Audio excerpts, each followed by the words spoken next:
delighted to see that the colleagues from INSA, and Nicolas is an associate professor in chemical engineering and environmental in INSA Toulouse, head of transfer interface mixing group of a Toulouse Biotechnology Institute, expert in gamification and a challenge-based learning approach. So Nicolas is going to present a challenge thinking, challenge-based learning pedagogy applied to sustainable chemical engineering, the first attempt at INSA Toulouse. So Nicolas, the floor is yours. So you're really good at organizing everything. So please share your ideas and thank you. Thank you very much for the introduction. Do you hear me and do you see me my slide? It's okay, yes, fine. Yes, very. So thank you. It's a great pleasure to be here. It's my second contact with the Unlocked project, as last year I was invited as a panelist group for talking about educational escape games, which is a pedagogy that I've developed a lot since 5 years here at INSA Toulouse. But today I won't talk about gamification. I don't stop to do gamification, but I'll find something else also that could be very complementary to develop different kind of skills, which is CBL. So today my objective is to introduce CBL, even if there is some experts in CBL in the room, and also try to think about CBL as a first step of something, a journey toward innovation, which I call challenge thinking, and I will explain you how we can implement CBL, how we did that in sustainable chemical engineering, and how we can go forward and how we can use it as a first step of something bigger. Just a few words. I don't know if you know where I'm coming from, but I'm from France, from the southwest of France, from Toulouse. Toulouse is one of the biggest cities in France, the second biggest campus in France after Paris. We have more than 120,000 students in Toulouse in different domains, from aeronautics, aerospace, of course, because we are the capital of Airbus in France. But we have also a lot of dynamic topics, and we have a specific culture, and we have our own language in France. We have our own sports and own culture that is very famous. We are called the Pink City due to the color of the building. INSA Toulouse is an engineering institute, so I will talk about the skills of engineers today. Sorry about that. I'm from chemical engineering, but in my institute, we have about 10 different engineering fields. So the pedagogy is applied to all our engineering departments. So INSA Toulouse is around 3,000 students, but we are a group. In fact, we are present in 6 different cities in France, from Strasbourg, Rennes, Rouen, Lyon, and Rouen. And we represent almost 10% of all the engineers in France in terms of diploma. And INSA is also part of the biggest European university, which is called ECIU, which is much more students, almost 300,000 students, and we are present in 40 different countries. And the challenge-based learning is a key core approach of ECU University. And this afternoon, we already have seen some very interesting presentation from colleagues from Trento, from Linköping, that are developed CBL very early also, thanks to this consortium of university. Let's talk now about what we want to do. The world is changing a lot. We are facing a big revolution due to digitalization, and industry needs new skills. They need, of course, core engineering skills, but we need also a long list of skills that you maybe know as the 21st century skills. The skills could be from critical thinking, innovation, creativity, initiative, leadership, social influence. These skills are really needed by the industry to face the fourth industrial revolution. But also we are facing a new generation of students that is very used to this technology and needs some new approach to learn and need to approach to be engaged. As this morning it was said that we need that pedagogy must be enjoyable. But we need to catch this generation, because it's a generation that has a lot of other things to do, or any things to think, and we need to adapt to them. So we are facing a kind of revolution also in pedagogy, not only on industry. We have new skills that we have to develop. We are the skill of engineering, but we have new skills to develop. We have new approaches that are necessary for the new generation, mostly active pedagogy, from project, from challenge, from gamification. And we have also new tools, digital tools, platform, video conferencing systems, a lot of tools that are really useful for facing the challenge we are facing with the generation and the needs of industry. So the equation is not so complicated. We have new skills to reach. We have new approach for students. We have new tools thanks to digitalization. And if you mix all together, we have the equation of education for zero. Could be a new paradigm where we have the key by finding in all this approach what could be done for facing these challenges. So there is not only one solution, not only one approach, but a combination of approach that we can do. Escape game, gamification is a great one. But today I will talk about challenge-based learning to work on this 21st century skills in order to complete the approach. Because in this equation, we need a diversity of pedagogy. We don't need only one, we need a diversity to reach our objectives. So maybe just quickly, not all of you maybe are news about CBL. So maybe we can try to think what are the origin of challenge-based approach. Maybe the first thing in history was when was developed the triple innovation helix frameworks in the 90s, where it was developed to make more connection between university, industry, and government. So this triple helix has to make the university more close to industry, government, in order to make more links. Some years after, during the Apple Classroom conference for the future, some educators developed some new ideas and principles, and most especially the paper from Nichols and Cator was the first one to discuss challenge-based learning in order to identify the essential design principle of the 21st century, and defined that CBL could provide an efficient and effective framework for learning while solving real-world challenges. At this time, it was mostly adapted to high school, or maybe very young students in order to make them think about the future and make them think about what they can do by finding solution. Some year after, yes, the concept of the quintuple innovation. So sometimes it's quintuple, quadruple innovation framework. You can find the both concept, which promote a more important thing between government, society, academia, and industry in the world. So this concept aims that we increase the links, that we are making science reason for society, and to make the challenge of society very close in the center of the approach of pedagogy and in academia.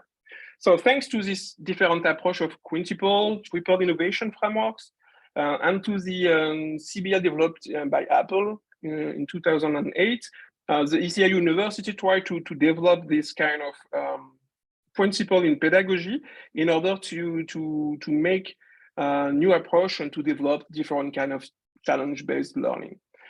In research, innovation, and of course in learning. And at INSA, we start a few years after by developing it since now 2 or 3 years in order to start that.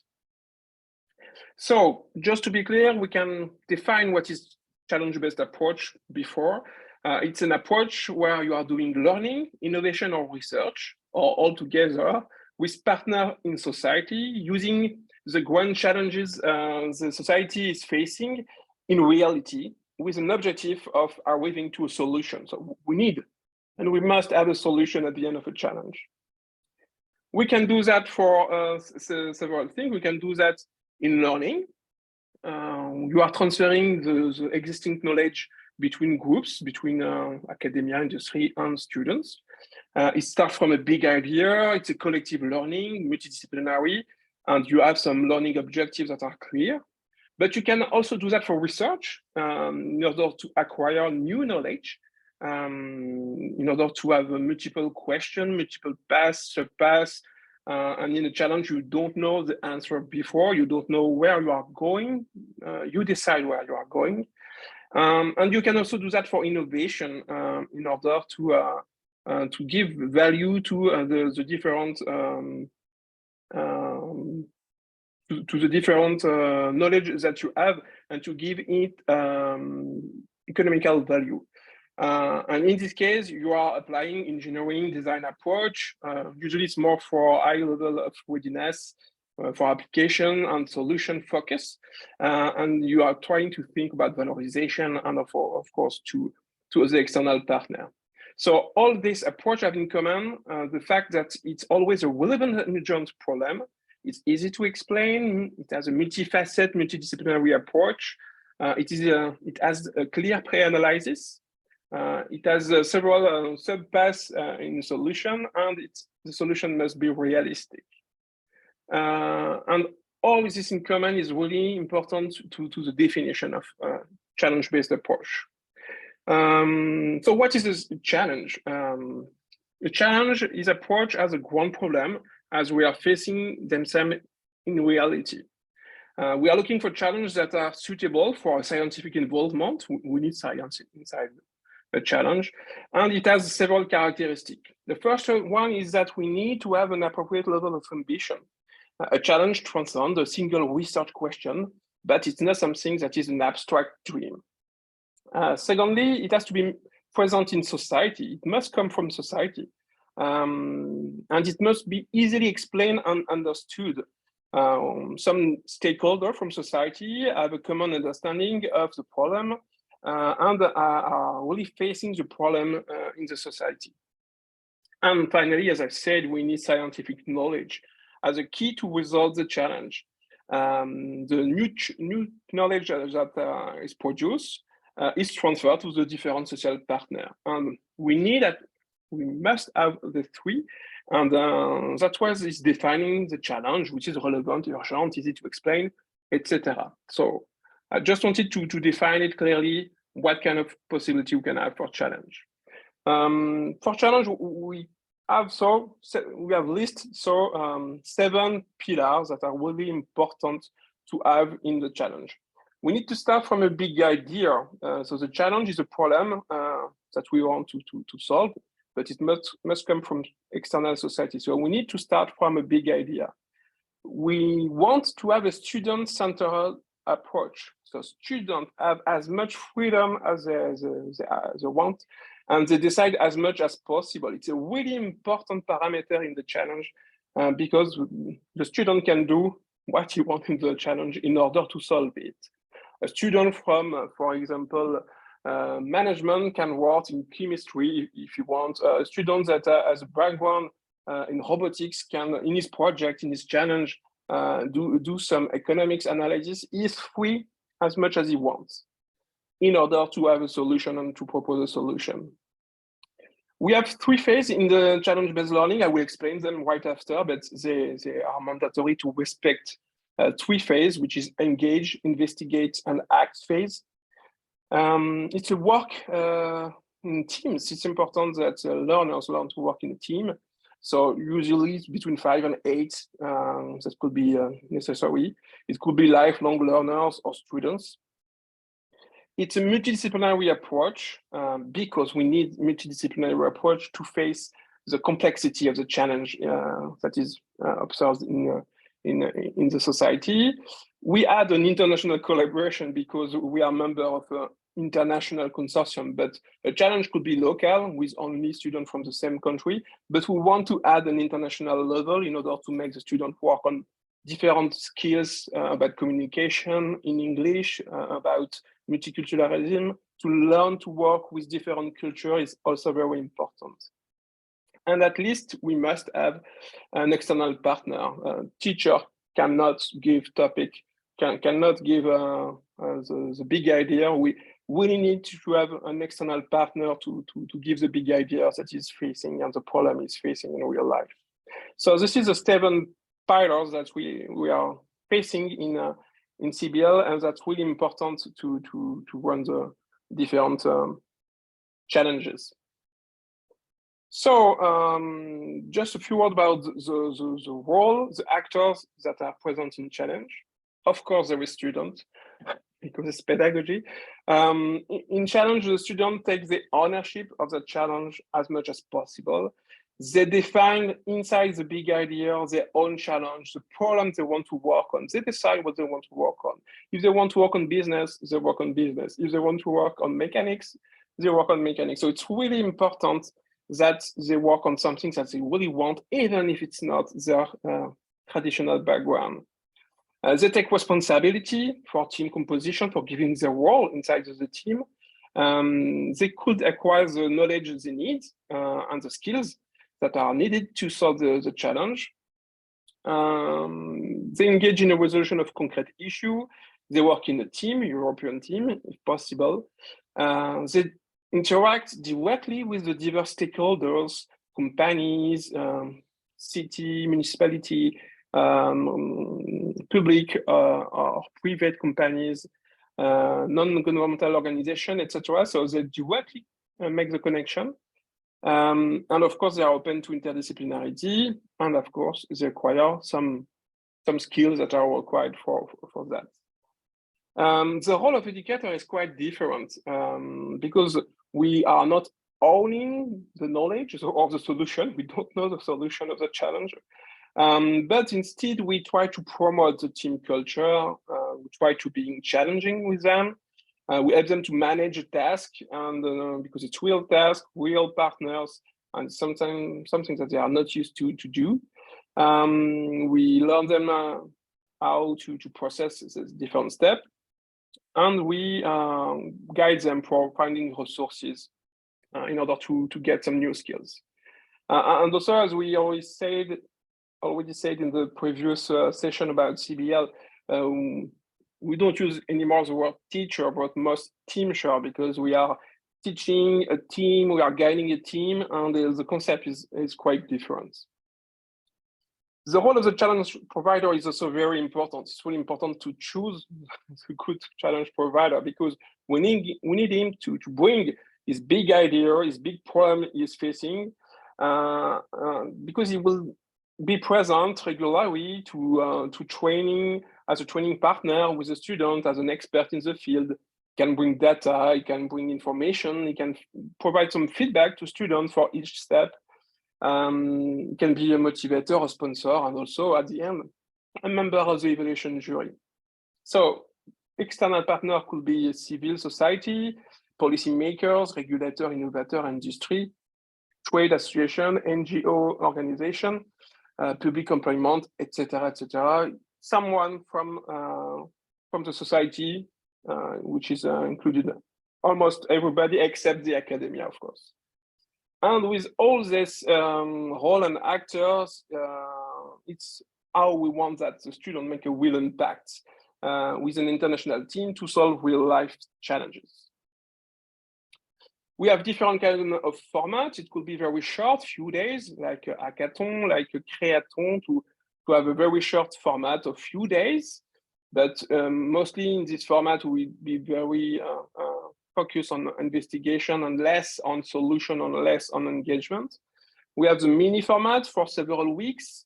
And the last one is the one that we focus more, is the longer times, about 4, 5, 6 months, with usually between 5 and 6 credits, where we can implement it and to try to benefit of all the different phases of engagement, investigation, and solution phase, which are most interesting.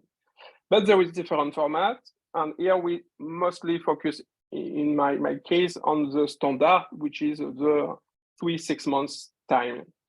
So here is some example of challenge that we have run, or that was one last years, that are talking about sustainability about, for example, the restaurant, the student restaurant of the campus, or for finding some way to save energy and to have buildings that are less consumer of energy. And the other one is another one where we want to improve solutions to upgrade and valorize some waste into a new valorization system. So all the topics are different, mostly on sustainability due to the department where I'm coming from. But we have a lot of different challenges that are open to all the students from our European network. And we run this challenge since now several years. So maybe we have run about 7 different challenges, almost 50 students, and we have assessed this approach with students. So we survey the activity. So now in 3 years, it's almost 50 students in different kind of challenge. It's always done at the master level. So it's something that is important because we think it's more adaptable to students in 4 or 5 years of study, equivalent to M1 or M2 students.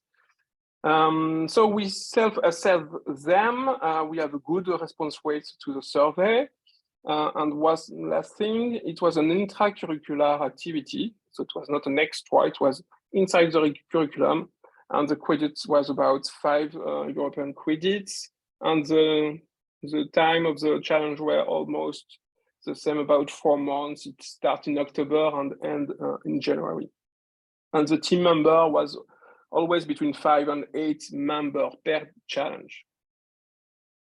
So first, we have a great certification user. Almost 97% of the students were really happy about the activity. And we asked them to think about the 21st skills. So if they think they improved the skill, and we have a very good result, for example, for creativity and innovation. So we had 91% of the students that think that they increase and they develop the skills, they use the skill and they develop it during the challenge. It was very good also for critical thinking, for collaboration, curiosity. A little bit less for persistence and resilience, depending on the challenge. Stress tolerance also was a little bit less because students think it was a lot of stress to manage the real life problem and the real life companies or partners. So they were a little bit stressed, but that's interesting to make them practice these skills. Also for social and cultural awareness, it was not the best result, but I think it was very important for working adaptability and also to work on collaboration, and especially at the international level. We also asked them other things. So a large majority remarked that it was good for enjoyment of the activity and also for the motivation. It's helped a lot to improve connection between students, a little bit less between educators, but we wanted to let them be the ownership of the challenge. So maybe that could be explained. Students like a lot to work on concrete topics and real challenges. They enjoy a lot to work in the multidisciplinary teams. So something that was new for us to work with students in totally different fields. They also like the work in multicultural teams. They learn a lot about the difference of culture in our different countries. It's not so easy. It was something totally new for them. And also some of them, but not a large majority, but a majority, think also it made them think about and connect with entrepreneurship and what they could do after if we promote them and manage them to transform the solutions they have found to something more concrete. So at the end, a big majority think this approach is an excellent educational tool that can be deployed for a classical approach in pedagogy. So now, what I just want to briefly, I don't know if I've got a lot of time, but just briefly to think about what we can do with CBL. CBL now is well developed. The 3 phases are well known. We are developing a lot of CBL. And what I just want to think and to share with you today is how we can try to use CBL as a first step of something else, what I call challenge thinking, where first we explore the societal challenge. with the CBL. But after we can imagine to build something, to build the thing right, if we deploy lean management. And after we can also try to think about agile development to build the right things. And all of this will lead to innovation and also to entrepreneurship skills for our students. CBL is the first step. So let's try to think. The classical traditional approach in engineering institute was usually the system thinking, the engineering thinking, and the design thinking to build solutions to concrete problems. So it was a problem-based approach. What we propose here is not to replace this approach, which are necessary, but to complete them with the challenge thinking approach, where we explore not the problem, but the societal challenges to try to build the thing right and to build the right things with lean management and agile development, which are techniques that are mostly used in software development, but that we want to deploy in engineering for sustainability. And just to go very briefly, in that, CBL is a classic, big idea, engage, investigate, act. It could be a cycle or not. But we can, after doing that, we can try to do another cycle of lean management. When we have a good solution for CBL, we can try to concept, we have a concept to test. So we can build it, we can learn from the build, and after we can improve it. So it's classical lean management to learn from the build and try to improve, try to innovate step. And when we will have a good production, good innovation, we can, when we have this validated concept, we can try to design it more precisely, to develop, to test it, and to review it. And once the review is good, we can deploy the concrete solution. So in this way, the CBL, the challenge-based learning, is a generator of idea, of solution. But if we combine it with lean management and agile development, we'll have a more deeper and more precise deployment of the different activity. It could lead to more innovation, concrete innovation, and also entrepreneurship skills for our students. So if we put that all together, there's three combined approach. We'll have the challenge approach, which is from the big idea. The big idea could come from directly companies contact, or you can organize arena, agora, or shop to collect them. Well, you have the classical investigate, act solution. So it's classical. So the university, as I depicted here, the academia, could decide to use a solution and to run a new investigation act cycle, or could decide to make new students think about the solution, or to decide to start the innovation process, the lean management with and for society, for stakeholder. And in this step, we build, we learn, and we try to have new idea. And this step will lead to a concept that is ready to be deployed.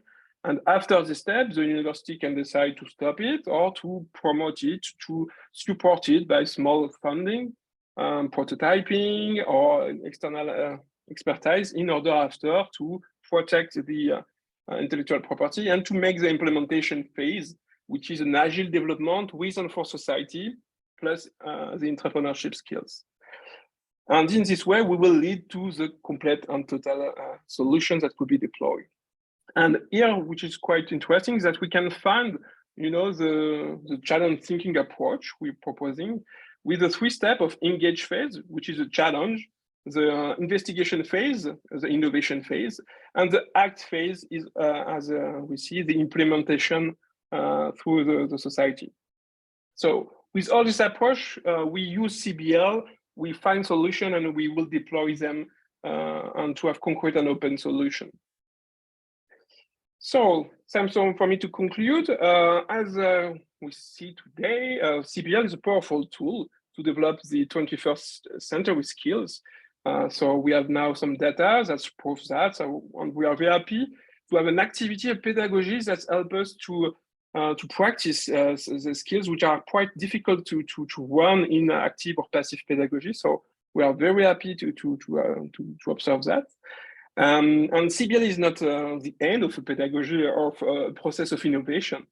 For us, it's the first step of a global journey toward innovation and entrepreneurship, if we link them with management and agile development to lead to real innovation and entrepreneurship development. Challenge thinking, so this is the name of the global approach, will generate concrete solution ready to be developed.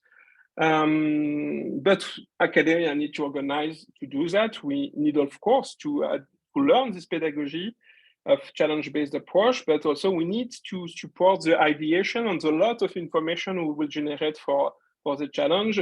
So we need to have some kind of arena, agoras to organize that. We need maybe to have a shop to decide and to support, and we need to have innovation centers to fund or to help the funding from prototyping or development or for patenting, even if the patent is possible. So, well, that was all I wanted to say. Thank you for the opportunity to talk today to this very interesting conference. And well, you can have access to all of my paper in open access format if you are interested by scanning this QR code. And don't hesitate if you have any question. I'll be very happy to answer to you. Thank you, Nicolas, for showing new perspectives of the challenge-based learning. So I am trying to keep the time, but we still have a few minutes for one question. So I would like to encourage the participants. Yes, Master, please. Nicolas, thank you very much. First of all, for inspiring presentation. And as Asta mentioned, you brought a perspective where we moved on from design thinking, or took it as a starting point and thought forward how these ideas could be turned into innovations. So can we go to your slide 16? Yes, this one. So when I think of these processes practically in a higher education context, maybe it is taking a semester to the students to go through this challenge phase, right? And where also a phase also that we discussed in our previous session. Our colleagues told us their experience with challenge-based learning. And when it came to the innovate stage, then let's say the businesses took over the idea and worked on it themselves. So it kind of got out of the hands of the educators. But when I think of integrating also these innovation phase and implementation phase, where higher education institutions are still involved, then do you think there should be different academic calendar or course organization needs to be prepared? That, for instance, you have 101 and then 102, and I don't know, like the next semester, like 201, that in 3 semesters, the same group of students maybe take something from one stage to another and then to the final stage. This is what I'm curious, how you tackle this, or what are your thoughts about this? Yes, in this diagram, it doesn't mean that it's always the same student that is working in the same in the whole process. For example, we could have a group of students for a semester working on the challenge that's finding solution, and maybe after, in another semester, some other students try to take the solution found by other students in order to innovate them, to make them innovation. And also another group of students could work after that in a different semester to do that. As I said, the challenge for me is something for the last years of a master program between the 3rd and the 5th years. So in my institution, we are doing challenge at the really end of the courses, but we have some innovation and research introduction in the 4th years. So we do that in 4th and we do that in 5th years. So it's really something that is need to be organized and coordinated by the university. We need to collect the solution, we need to collect the idea in order to engage the students in this process. But for me, it could be difficult to make the same group of students following this challenge thinking process because it's a problem of time, even if I think it could be very interesting. But I think we can combine different group of students in different years of study in order to make them work together, which is also very interesting in terms of intergeneration of students working together, which is also something that could be interesting to be developed. Yeah, thank you very much. Thanks. Thank you. Thank you, Nicolas, again for your presentation. And now I would like to invite Erica Ribeiro.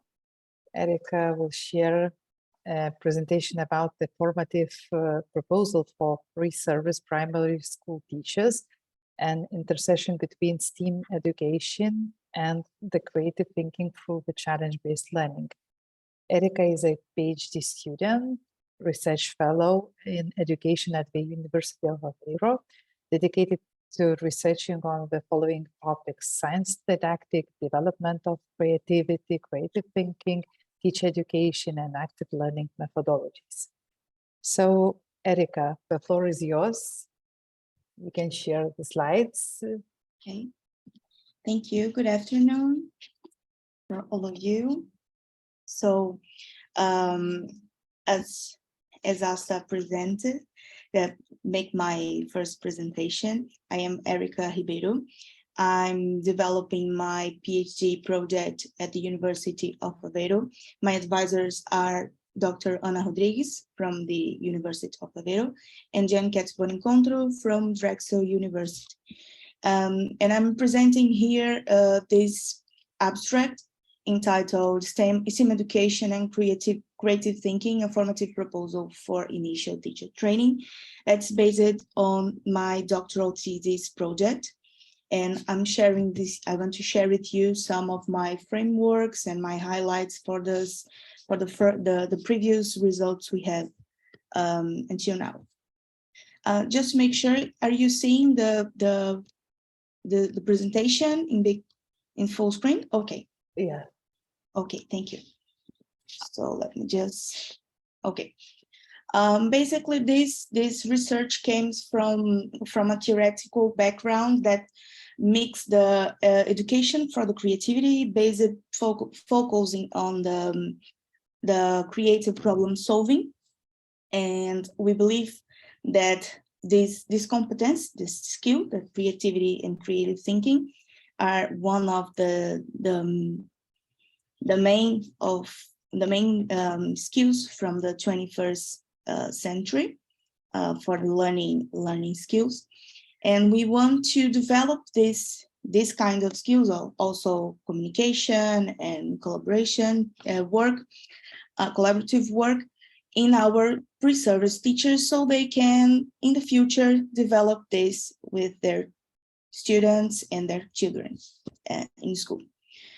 So we are focused on our research in science teaching education, especially specifically for primary school science teaching, and we get to the challenge-based learning, trying to mix the creativity through the creative problem solving and the STEAM education. We want to merge these steps of creation, and we thought that challenge-based learning would be the perfect framework for us to develop this formative proposal.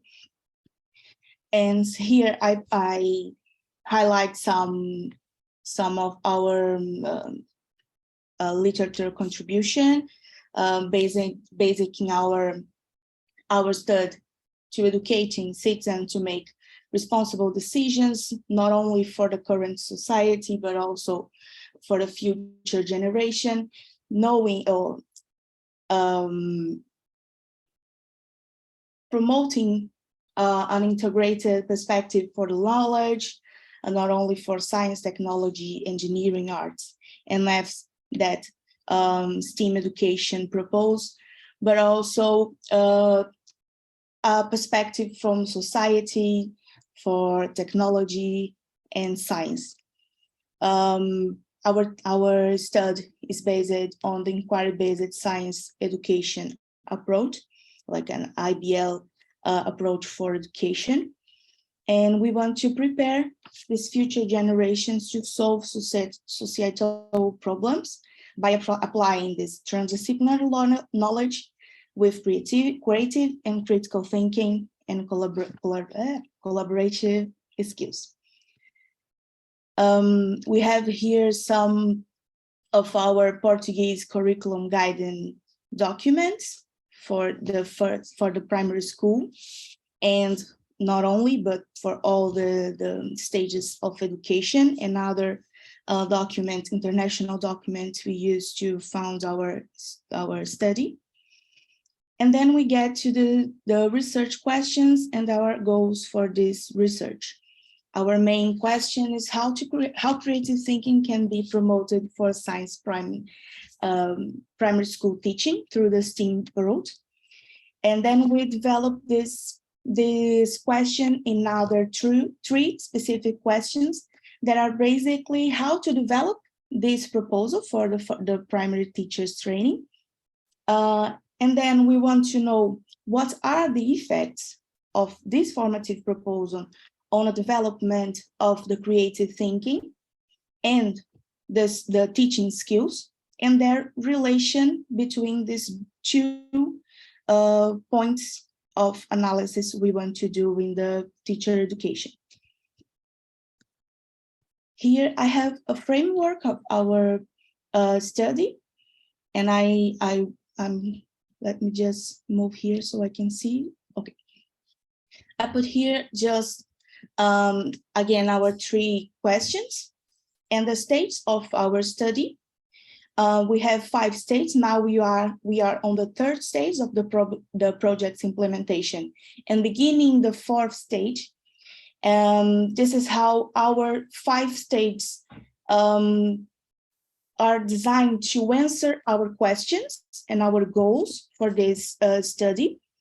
We start with a systematic literature review, and then we start to design and validate our formative proposal. Then we start to implement this formative proposal, and I'll be more detailed in the next slide about the implementation. And then we get to the 4th stage by analyzing this data, and then the project dissemination through an online course and a guideline for initial teacher education based on our results. This is a qualitative research, a design-based research for methodology, and states on the sociocritical paradigm. Our public are pre-service primary school teachers from University of Aveiro, students from bachelor and master course in education. And then I will just go to the next step, the next slide. These students also participating on the formative proposal, the formative project, which is training future teachers to teach through CBL. It is a project for innovation pedagogical from University of Aveiro. And our formative proposal are implemented through this project. We designed 3 cycles. The first cycle is a pilot. The duration is a semester, 6 months, with the students from the 3rd year of bachelor. Then, as the design-based research proposed, we did the first cycle of analysis and redesign for the other cycle. So we start the first cycle, and then we made some modifications from the first the pilot cycle. We decided to expand the duration. So we start to implement this formative proposal through 12 months, like 2 semesters. The first semester with the bachelor students, and the second one with master's students for the first year. They are almost mainly the same students because they finish the bachelor and start in the master's to conclude the higher education and go to schools to teach. So they are mainly the same students, just a few that migrate to another university and others that came from others. Okay, then we did another cycle of analysis and redesign. So we could redesign for the second cycle of implementation. In each of these cycles of implementations, we did, as I said, some modifications. We start to inserting like gamification strategies, spaced learning strategies with them, so we can see what they told us, like giving us feedback, and so we analyze this and try to improve our implementation. Each cycle has approximately 35 and 40 students in each semester. Then when we have this data collected, we did the implementation and collect the data by a participative observation. We did a scale to analyze the perceptions of education for creativity. We did the Torrance test of creative thinking to analyze the level of creative thinking in the beginning and the end of the cycles. We gather a portfolio with classes activity, and in this portfolio we include the CBL project that they had to develop through a semester in groups. And then we did a focus group by the end of the cycles, and when they are finishing the high school to go to schools to teach. We did a categorical content analysis in all of this data, so we can triangulate and get some information, intercycles and intracycles in each cycle, and relating the 3 cycles. Okay, our first results were published in this chapter of the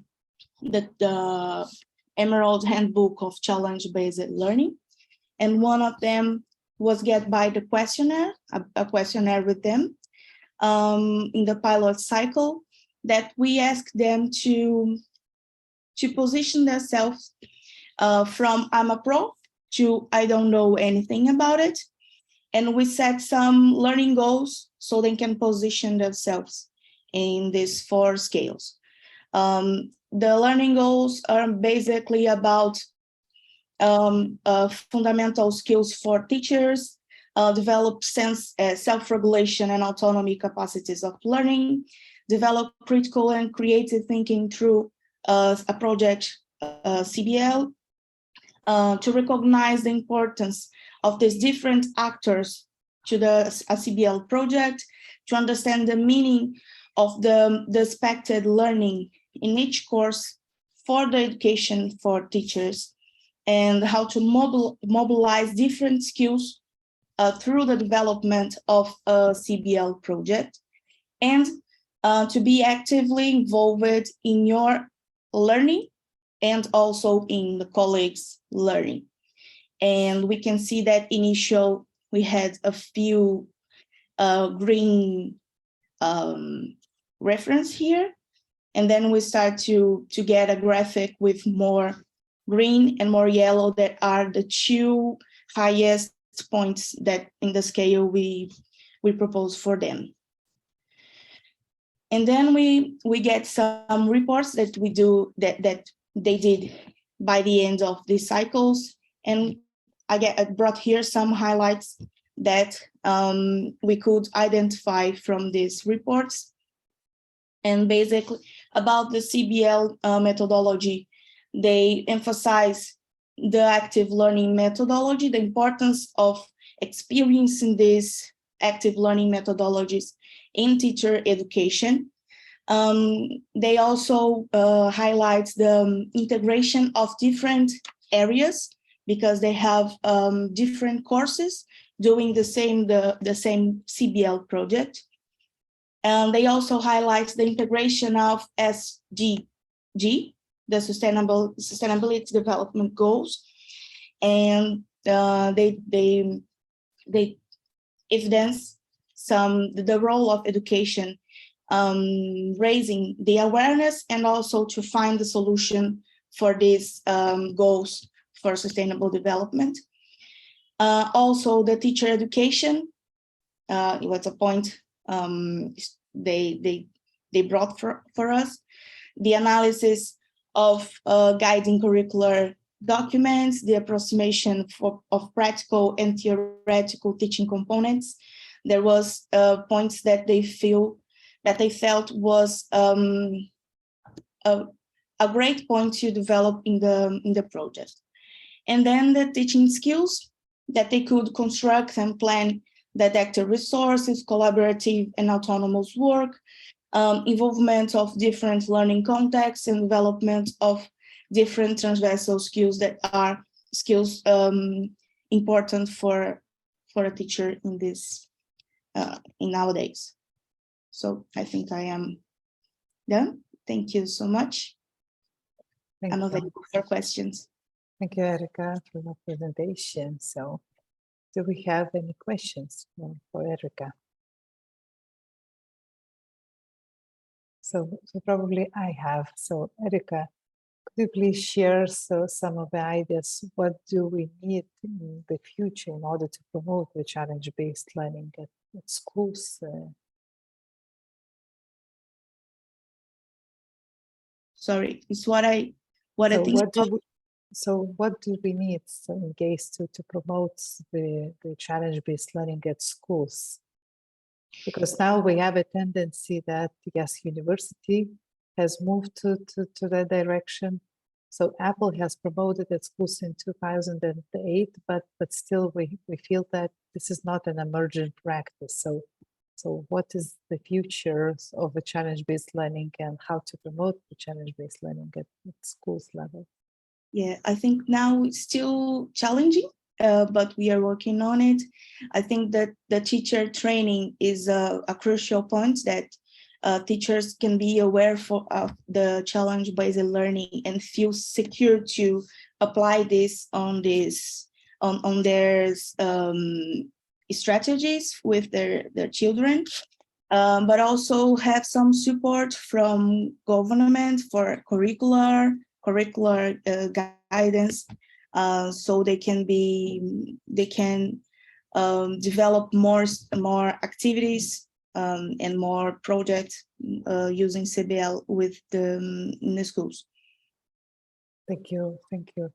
And I have one more. So probably the audience, but so the primary education itself uses different practices. How do you see is the challenge-based learning could be combined with the different practices which is already used at the primary school?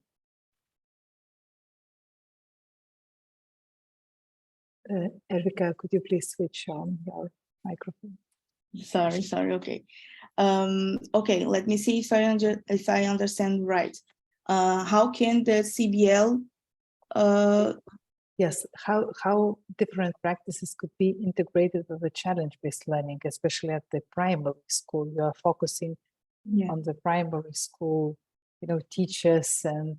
So itself, we know that it is quite challenging to teach kids how to read and so on, and probably the challenge-based learning itself, it is completely different, practice. Do you see how we can combine those practices together? Yes, I think that we can just adapting some goals from the CBL, the stages of the CBL, we can adapt it for the early years. We can still developing these skills that CBL promotes, and we can still developing and trying to solve global challenge with them, just adapting for their language, for the not language, but the level of knowledge they have. I think just adapt to the kids can do whatever we can imagine they can do, just to adapt for their level. I think this is the key point. Great. Thank you. Thank you, Erika. It sounds promising that we will have challenge-based learning in different levels. Okay, so we have the last, not not the least, presentation by Suzanne Duarte Oliveira and also a colleague Suzanne Duarte. Oh, it's doubled. So sorry. Yes, Suzanne. So Suzanne has worked in ETL for 21 years. She holds a master's degree in early English teaching. She is currently completing her PhD thesis in education at the University of Santiago de Compostela, which research in gamification, concept-based inquiry, and curriculum design. So Susanna will share her story about twinning of critical thinking skills beyond the synergetic thinking classroom. So Susanna, the floor is yours. Thank you so much. Let me see if I can, hold on, sorry, just got to get, I'm just sharing my screen. I do apologize. Okay. I think I'm sharing. Yes? Yeah. Yeah. Okay. Well, thank you and for attending and for being present. And I would like to also thank my advisor, Dr. Mario Cruz, for also being present with us today. Well, we're going to take a look at my project, which is the entwining of critical thinking skills beyond a synergistic thinking classroom. This is a spring-off. This project is actually a spring-off of my master's degree, which was also in primary education. But what I have now, what I have now implemented is, let's say, the continuation of this project in now middle school. So we're looking at year 5, 6, 7, and 8 learners. So let's see. Basically, the presentation, I plan on making it as practical as possible. So that we can actually see the implementation of the project in itself. We will go through 4 stages, which is the first stage is education for sustainable development. Then we'll be looking at the experiential forces of the gamification octalysis framework in itself. We'll be looking at the power of the conceptual lens, which is CBI, concept-based inquiry, and then the actual project in itself. So for the first chapter, let's say, education for sustainable development, the ideation of creativity of a conceptual lens. We know and we understand that the key themes in education for sustainable development are the embedding in the curriculum in an interdisciplinary and holistic manner, is the sharing of values and principles, it's the promoting of critical thinking, problem solving, action, creativity, etc.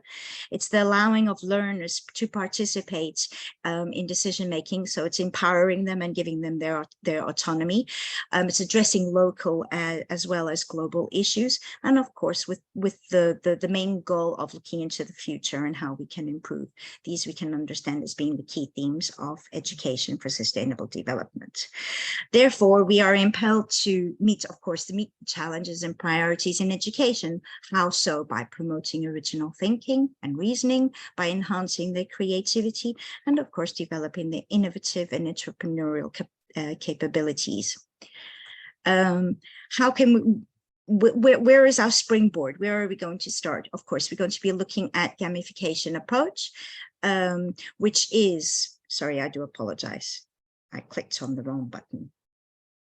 So sorry. Okay, bringing this down.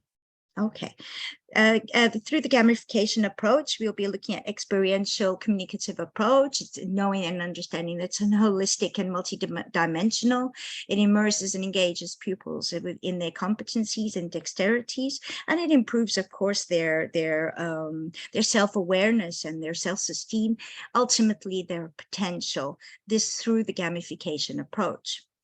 We also understand that through concept-based inquiry, or CBI, it is an approach that engages students, how so? Emotionally, creatively, and intellectually. So with the objective to instill deep and passionate curiosity in learning, according to Erikson, Lanning, and French. looking at the experiential forces of gamification octalysis. So what is this gamification octalysis? It's focusing on helping to engineer and design for motivation within the classroom setting. So as to optimize their motivation, to fulfill short-term and long-term classroom goals, so as to transform activities into meaningful experiences. The octalysis framework in itself was developed by Xu 2016, and the framework focuses on an 8-point hexagon with 8 core drives. This octalysis we found it as a means to interpret motivational core drives in the classroom, and it can be used to understand how design for motivation within a particular setting can transform activities into something meaningful, enriching experiences. As I was saying, this hexagon, the core drives, we looking at epic meanings, the final objective, the big goal, student empowerment, what are the social influences, unpredictability, this avoidance, scarcity, ownership of their work, and ultimately their accomplishments. And what we did discover, what we did find, was that it can effectively be applied in education as it promotes their motivation and their engagement. Going on to the power of the conceptual lens, CBI, we understand that this is a framework for inquiry that promotes deep understanding, and it's within this classroom that the classroom setting, intellectual development, mindful learning, and creative expression are the key instructional goals. It's a 3-dimensional design within curriculum, instruction, and they focus on the students. After a lesson, what students will be able to do. So looking at this this information block, it's understanding what students will know in terms factually, how they understand it conceptually, and then ultimately what they'll be able to do, so their skills in itself. At its bedrock, and knowing that it's a 3-dimensional framework which provides this powerful framework for or frame for their student development, there are certain strategies that help to develop their intellectual dispositions. It promotes opportunities for the students to think, to process, to synthesize, discuss, and make mistakes, ultimately make mistakes. Students can construct and co-construct their understanding that reflect the important transferable ideas as well. So our big focus here was why the entwining, why the amalgamating of these two approaches. Gamification, we know that gamification requires the pulling apart and putting it together, almost puzzle-like. So it's moving these parts to the extent and with great precision, so that our students are focusing on multiple knowledges coming from different disciplines and theories across various domains, including play, when we are trying to influence behavior and their motivation. Concept-based inquiry involves the actual thinking process, as mentioned, and then into sustainable development, we are looking at the future of our world actually depends on the marriage of creative, critical, and conceptual and reflective thinking. And this is all according to the creative guru, Sir Ken Robinson. So that is our ultimate objective, is the entwining of these different practices. The project in itself, the creative thinking or the creatical thinking classroom. Why is it creatical? What is the idea of the creatical? We've taken and we've made an acronym of creative and critical thinking, and we have blended them and combined them together because ultimately this is what we are thinking of, how we can help our students think and how we can blend it to such an extent that we further develop their creativity. So this is the proposal that we've come up with in the project in itself.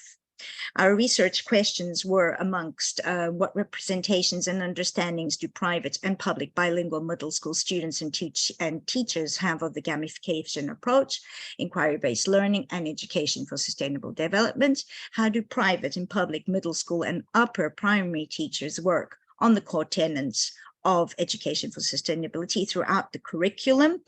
and in a set course book. How do private and bilingual middle school teachers use these approaches to develop and promote critical thinking skills?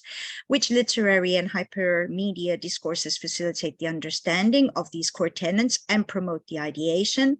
And which practices reflect the core tenets and contribute towards the reconstruction of critical thinking knowledge?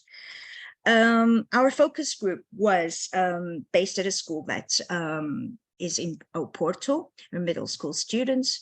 There were 63 students in Form 6, 7, 8. Their first language is English. We also had EAL, English Additional Language students in these classrooms.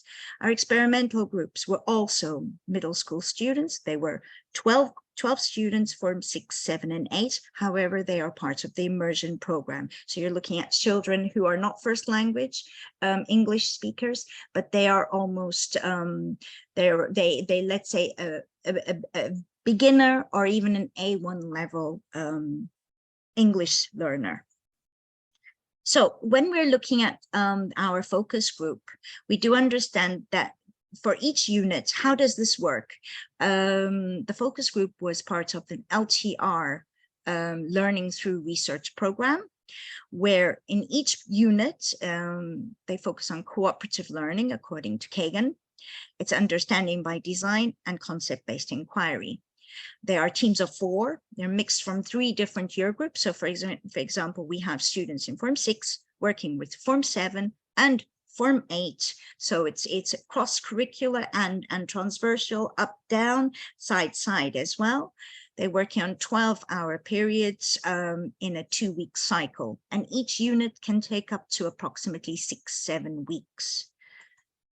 The particular focus group, the unit that we worked on was the science fair. So this was done in collaboration with the science department, so LTR with the science department.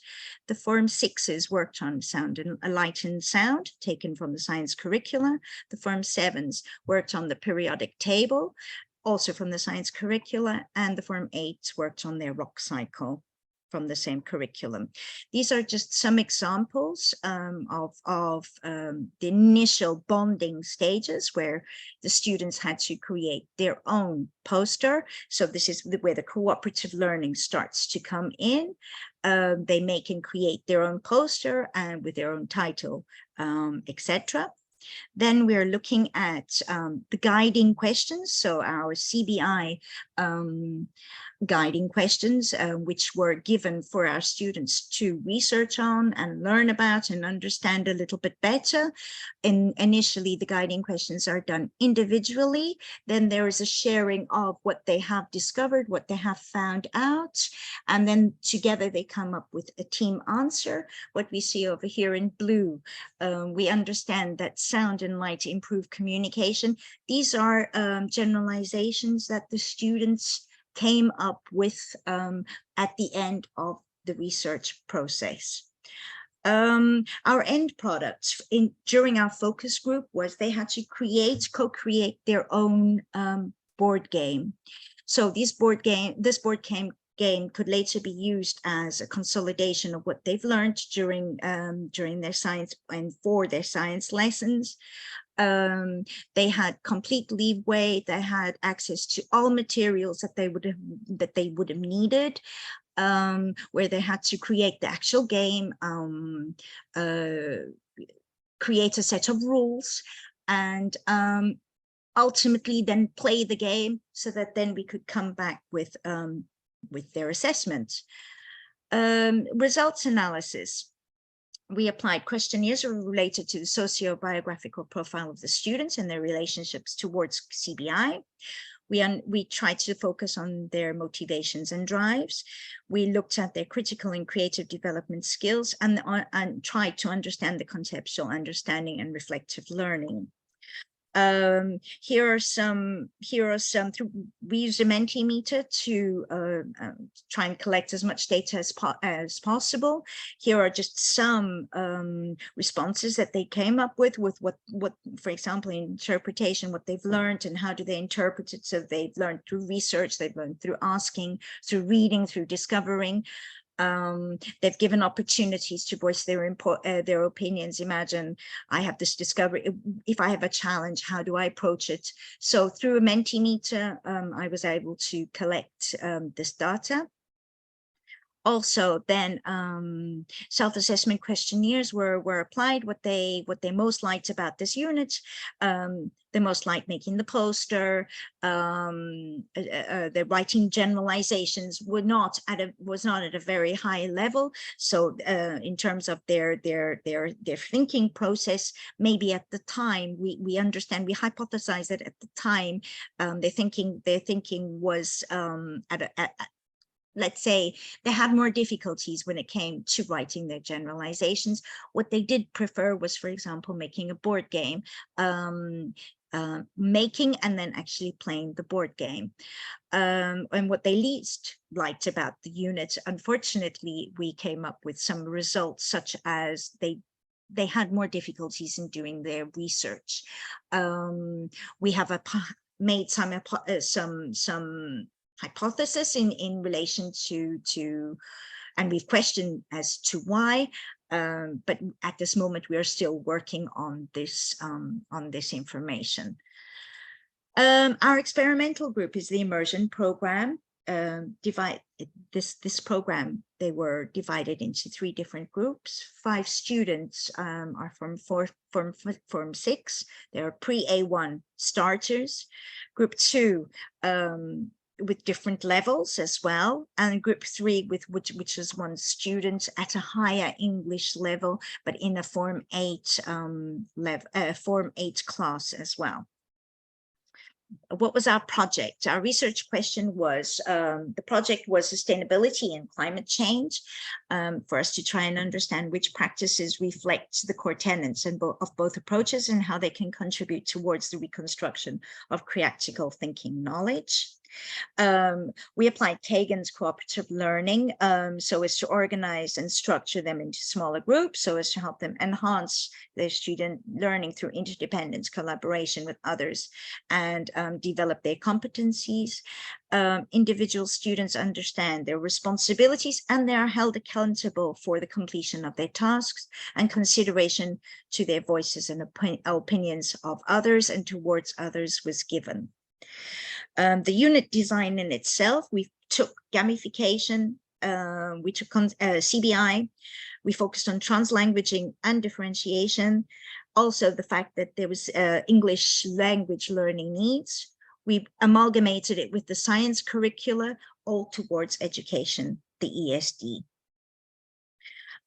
So focusing on cooperative learning, here are examples of posters and mottos and logos that they have created, co-created. Our initial stage, we looked at a flipped classroom, in terms of videos that they did beforehand, which were climate change related videos to watch prior. Pre and post reading, listening and writing activities were applied. This is an English classroom, so we did need to work on these aspects as well. And here we have in the third picture, we had inferring, predicting and skimming. So what would you think? How do you think that this happened? When did you think this happened? And they were able to depict this in their own images and their own thoughts and own writing. Then we also applied some KWL charts. And then we went, when we're looking at CBI is broken down into different phases. And the first phase is the engaging, the hooking. The second is the focus. So how did we do this? We did this in a Shire quest. We called it the Shire quest. This is a garden, which is part of our school.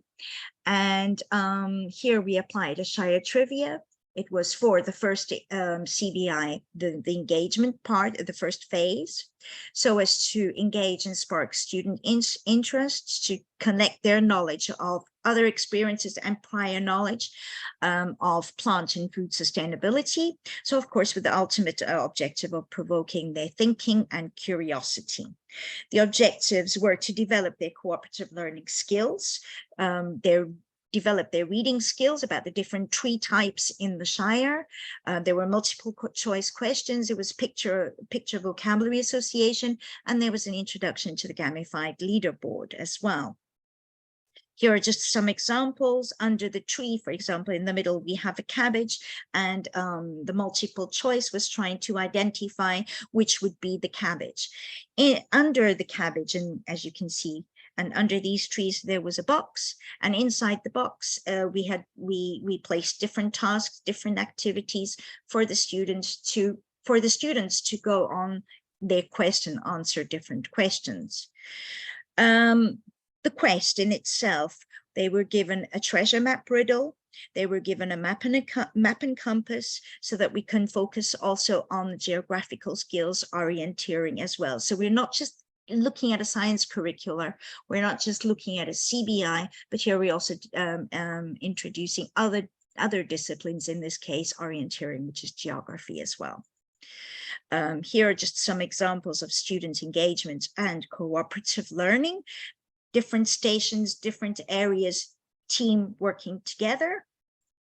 The gamified leaderboard, as they completed each task, each box, let's say, they would have to go and put a star up on their leaderboard, and the leaderboard introduced points, badges, rewards, gave them the sense of achievement, and incentivized this action. Oh, the yellow stars are 2 ahead, we need to move it, or we are behind, or maybe we need to go back and review something so that we can achieve our objectives of completing the task.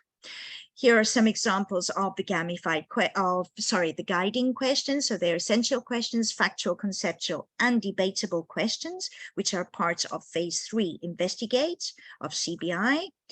Phase 4 of CBI is the generalizations. So there's form connections and locate patterns, and to articulate and justify and communicate these generalizations. Phase 5 was the organizations of their thoughts and ideas. Organization was done in and on mind maps, so help them organize their thinking, representations of their concepts and their ideas, and to recognize and analyze skills in context. Then there was also a treasure hunt, which is the 6th phase of CBI, which is to help them reflect. So we've moved away from the trivia, we've moved away from the thinking process, and now we are putting into practice what they have learned through a quest. And here it's to help the students build a sense of personal agency, to individually and collectively evaluate their learning process, to enable students to plan and monitor the learning. And of course, it's their student ownership.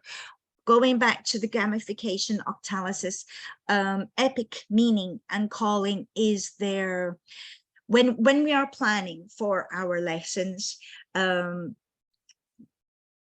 the focus, the idea would be to go through all the different steps on the hexagon, go through all the stages of our planning. And our epic meaning is calling is when you come to the final stage. And our final stage of these lessons, these planning, were to finish everything and to effectively and collectively, individually and collectively, go through this learning process together. So our results analysis, once again, same type of questions that were applied in the focus group, same type of Mentimeter questions, interpretations. So what have you learned? How can you interpret it? We can do it through studying, through making notes, making mind maps. So it's opening and broadening horizons. It's not just looking at one didactic model. It's focusing on different kinds of didactic models as well. And understanding what did you like most about the unit. They liked making posters. They actually enjoyed doing their research through guiding questions and playing the game. And our game was the treasure hunts. What did they like least about doing it? Well, some said that they did not like doing many guiding questions. They did find that it was a long time. It was difficult for them to do. However, they do understand, and they did say that we need more time to complete, but they do believe that with more time to think about the questions, the end result would be a lot better for them and easier for them. And I think we have come to an end of my presentation. I would like to thank you. Here are my, let's say, my contacts, and I think that's about it. Thank you very much, Suzanette, for this excellent job. I would say that you did a huge research, which will be, I feel that it will change the education itself. So probably we have some questions from the audience.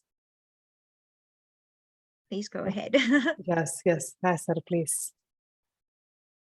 Yes, it's me again. So thank you very much for a very inspiring presentation, and you have introduced us to new concepts, and I like creative thinking, definitely, and how you also integrated it in your experimentation. And my question is about different learning styles of students, because in all challenge-based learning initiatives, also in the previous presentations, we always talk about that we put students in the groups, and either they choose their partners or we put them in certain groups. But we know that students are learning differently. And to what extent your approach, and also this is a question maybe to other presenters as well, challenge-based approach is accommodating these different learning styles among students. Did you only have great experiences with your students that they have, then they are introduced to these concepts, or yeah, I am just curious about your insights from your experience. Well, let me start. If I had great experiences with all the different kinds of learning styles, it was a learning curve for myself. And it's a definite understanding that they all have different learning styles, and they all have different needs, and they all have very different personalities. It's not just a learning style, it's a personality as well. So there was a lot of management, classroom management that had to go on. I'm not going to say it was easy, because it wasn't. It's trying to find the balance, and at the beginning and the start of my slide, when my first slides, when I spoke about ESD's, Education for Sustainable Development, it's also helping them, sharing their values and learning from each other, and it's learning to respect each other, because it is an international school. We're coming from diverse cultures, diverse languages as well. The translanguaging actually comes in as well. So it's actually it's allowing them to express their thoughts in their mother tongue as well. It's not putting those thoughts aside. The more you allow them to, the more you give them voice, the more that they listen to each other. It's not easy. It's not a piece of cake, and nobody will ever say it is, because it's not true. It's a long process, and there's a lot of mediation. So when we talk about teacher being facilitators, is the mediator as well. In terms of the age, being middle school, they are 11, 12, 13 years old. So there's a lot of hormones going on there, unfortunately for them. And sometimes they just need a little bit of a push and some mediation. So when it comes to the group work or the teamwork in itself, needs to be a very hands-on teacher. It needs to be there. We cannot just step away 100%. We can to a certain extent, but when it comes to conflicts, because conflicts will arise, the teacher needs to be on hands there to help out. When it comes to adjusting to their learning styles as well, this is, in my opinion, the beauty of cooperative learning. What I know and what I can show, and if I'm given the opportunity to show, the others mediated can listen and can learn from me as well.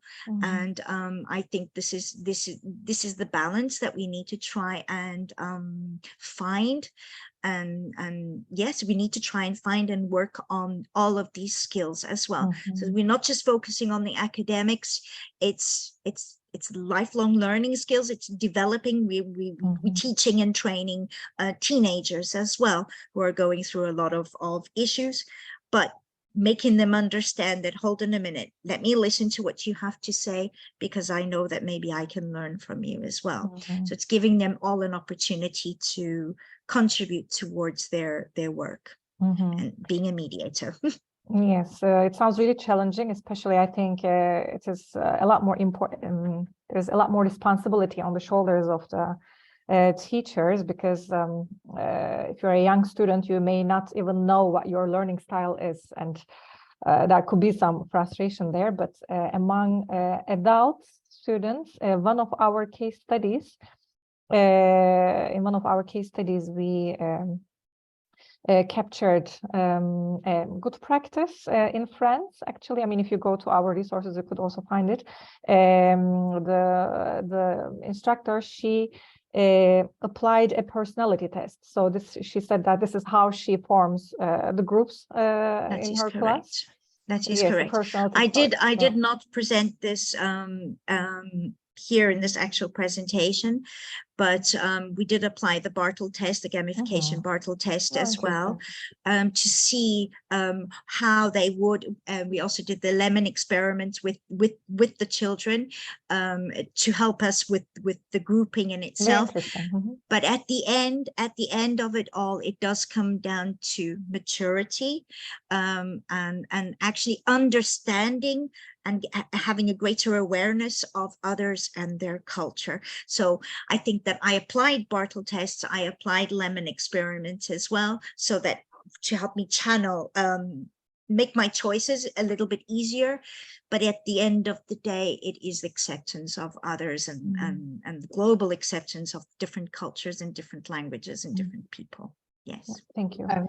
I'm really sorry for interrupting this interesting discussion, but I would like to thank everybody for joining this session. And I think that I missed Mario Cruz. So Mario, thank you very much for joining Suzette as well. Mario is a researcher and the head of Pedagogical Innovation Center. So thank you very much for this really interesting session. I think that we will continue discussions, and now we have to come back and to the main session to conclude our long day. So thank you very much, and let's come back to the main session. Asta, I've just heard from the other session that everyone has already closed off. Okay. So we'll see everyone tomorrow. Okay, Catherine, thank you very much. So thank you very much for this long day. It has been a really fruitful day. I think that everybody is deserved to have a nice evening and to consume a little bit what we have already heard during this day. So you are very much welcome to join our session tomorrow. We are starting at 10. So please correct me, Catherine, if I am wrong. So yes, we are starting at 10 o'clock in the morning. So on the main website, you will find the link to join the session. And so thank you again for this interesting day. So see you tomorrow. Thank you. Thank you, everyone. Bye.